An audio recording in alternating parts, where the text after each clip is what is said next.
स्वागत है सभी बच्चों का आज के इस वीडियो में। कक्षा 10 के सभी बच्चों के लिए एक महत्वपूर्ण सीरीज चला रहे हैं। जैसा कि आपको पता है 24 मार्च से अपने एग्ज़ाम शुरू होंगे, तो उसी के संदर्भ में हम कक्षा 10 के अति महत्वपूर्ण प्रश्नों की एक श्रृंखला चलाने वाले हैं, जिसका ये आज पार्ट 1 है। कक्षा 10 विषय रहेगा सामाजिक विज्ञान। अध्याय भर अपन स्टार्ट करेंगे, यानी एक एक करके हर एक पार्ट को कंप्लीट करेंगे। हर एक पार्ट के अति महत्वपूर्ण प्रश्नों पर चर्चा होगी। अध्याय 1 की बारी है आज, जिसका नाम है यूरोप में राष्ट्रवाद का उदय। थोड़ी सी विषय वस्तु पर चर्चा करते हैं कि इस पाठ में हमें पढ़ना क्या है। देन उसके बाद मैं आपको 2 प्रश्न ऐसे बताऊंगा जो इस अध्याय में से हर वर्ष पूछे जाते हैं, जो महत्वपूर्ण है। कभी ना कभी किसी ना किसी रूप में वो आए जाते हैं। कभी अति लघुत्रात्मक में आ जाते हैं, कभी वस्तुनिष्ठ में आ जाते हैं, तो कभी निबंधात्मक में आ जाते हैं। वो प्रश्न क्या है वो भी बताएंगे।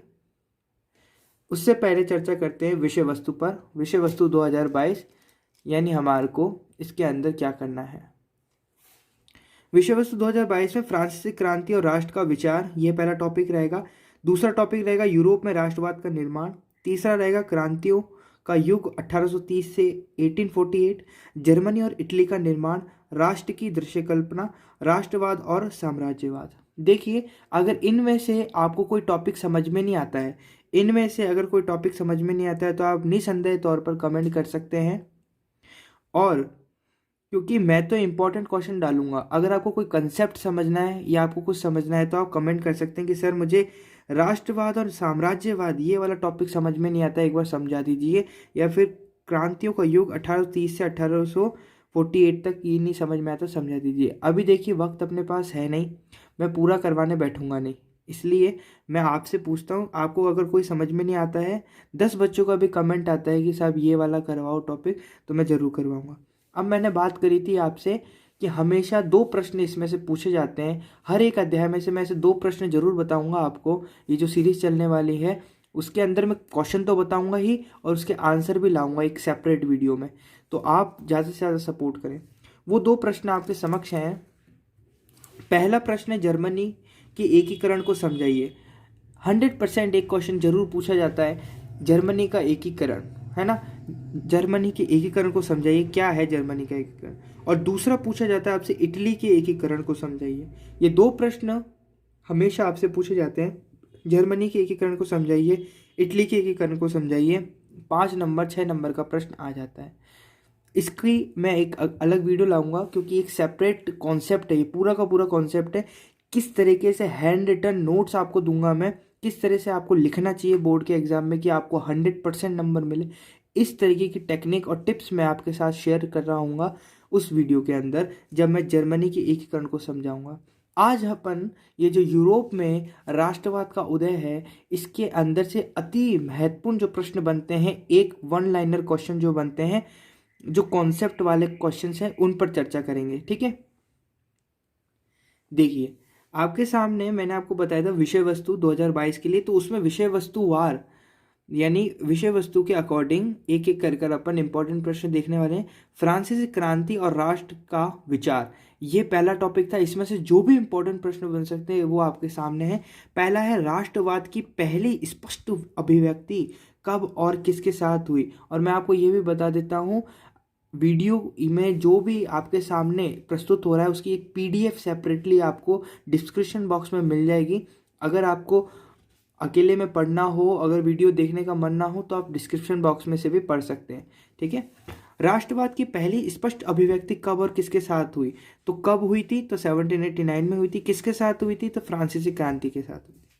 दूसरा है स्टेट जनरल का चुनाव किसके द्वारा किया जाने लगा, स्टेट जनरल का नाम बदलकर क्या कर दिया गया, तो उत्तर मिलेगा इसके किसके द्वारा, सक्रिय नागरिकों के समूह द्वारा होने लगा इसका चुनाव, और नाम बदलकर क्या रख दिया था इसका, नेशनल असेंबली। ठीक है, तीसरा क्वेश्चन है आपके पास, 1804 यानी 1804 की नागरिक संहिता को अन्य किस नाम से जाना जाता है, तो इसका सही उत्तर हो जाएगा नेपोलियन की संहिता। चौथा है नेपोलियन की संहिता द्वारा किए गए बदलाव लिखो। उत्तर हो जाएगा नेपोलियन की संहिता द्वारा किए गए बदलाव हैं। पहला, जन्म पर आधारित विशेषाधिकार समाप्त कर दिए गए। दूसरा, कानून के समक्ष बराबरी और संपत्ति के अधिकार को सुरक्षित बनाया। पांचवा प्रश्न है, फ्रांस यूरोप के अन्य लोगों को राष्ट्रों में गठित होने में मदद देगा। यह किसकी घोषणा थी? तो ये थी क्रांतिकारियों की घोषणा। ठीक है, ये किसकी घोषणा थी? क्रांतिकारियों की घोषणा थी। आप देखिए, आपको वो नीचे चला गया था प्रश्न। दूसरा टॉपिक था अपने पास यूरोप में राष्ट्रवाद का निर्माण। दूसरा टॉपिक था यूरोप में राष्ट्रवाद का निर्माण। तो इसमें आ रहा है अपने पास 18वीं सदी में जर्मनी, इटली और स्विट्जरलैंड किस रूप में बटे हुए थे? तो आप बताइए, राजशाहियों, डचियों और कैंटनों में बटे हुए थे 18वीं सदी में। कौन? जर्मनी, इटली और स्विट्जरलैंड। समझ में आ रहा होगा आपको? वेरी इंपॉर्टेंट क्वेश्चन है, कहीं ना कहीं आपको देखने को मिलेंगे ये। क्वेश्चन नंबर सेकंड है, किस साम्राज्य का शासन ऑस्ट्रिया हंगरी पर था? किस साम्राज्य का शासन ऑस्ट्रिया हंगरी पर था? तो हैम्सबर्ग साम्राज्य का अधिकार या शासन किस पर था? ऑस्ट्रिया और हंगरी पर था। तीसरा प्रश्न है, इंग्लैंड में औद्योगिकरण किस सदी में आरंभ हुआ? तो 18वीं सदी में इंग्लैंड में औद्योगिकरण प्रारंभ हुआ था। मैं जैसे वीडियो के प्रारंभ में आपसे कह रहा था कि किस तरीके से आपको लिखना चाहिए कि बोर्ड में आपको 100 में से 100 नंबर मिले, तो इस तरह से ही कुछ आपको लिखना पड़ता है, तब आपको 100% नंबर मिलते हैं। तो ये क्या है मैं आपको समझाता हूँ। क्वेश्चन है मेरे पास, उदारवाद का शाब्दिक अर्थ स्पष्ट कीजिए। चाहते तो आप कुछ इस 2 लाइनों में भी लिख सकते थे, लेकिन मैंने यहाँ पर डायग्राम से समझाया है।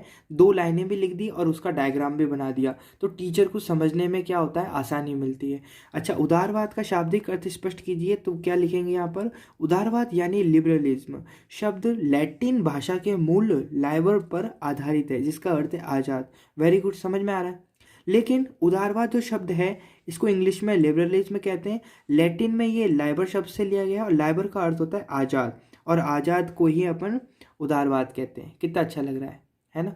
2 मिनट में आपको समझ में आ गया, पढ़ने की जरूरत ही नहीं है, इस डायग्राम से आप सब कुछ समझ सकते हैं। तो इस तरीके का काम कर कर आएंगे तो 100% सफलता आपको अपने एग्जाम में देखने को मिलेगी। बस आपको मेहनत करनी है। ठीक है, चौथा प्रश्न था, बड़ी ही इंपॉर्टेंट क्वेश्चन था ये। अब बढ़ते हैं अपन 5वें क्वेश्चन पर। तो देखिए आप किस तरीके से डायग्राम बना रखे हैं। आप भी इस प्रकार से अगर डायग्राम बनाकर आएंगे अपनी परीक्षा में, तो आपको 100% नंबर मिलने की संभावना है। 5वां प्रश्न है, नए मध्य वर्गों के लिए उदारवाद का क्या मतलब था? स्पष्ट करो। नए मध्य वर्ग जो थे ना, उनके लिए उदारवाद का क्या मतलब था? स्पष्ट करो। तो बताओ, नए मध्य वर्ग के लिए उदारवाद का जो मतलब था वो था व्यक्ति के लिए आज़ादी और कानून के समक्ष सबकी बराबरी। व्यक्ति के लिए आज़ादी और कानून के समक्ष सबकी बराबरी। कितना अच्छा दिख रहा है, देखिए। ऐसे डायग्राम के लिए काम कर कर आएंगे, बहुत आपको अच्छे नंबर मिलेंगे।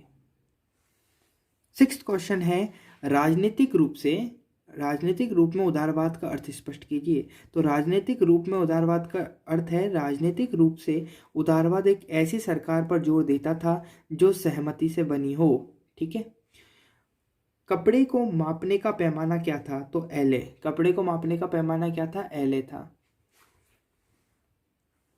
8वां प्रश्न है, प्रशा में 1834 में किस शुल्क संघ की स्थापना की गई थी?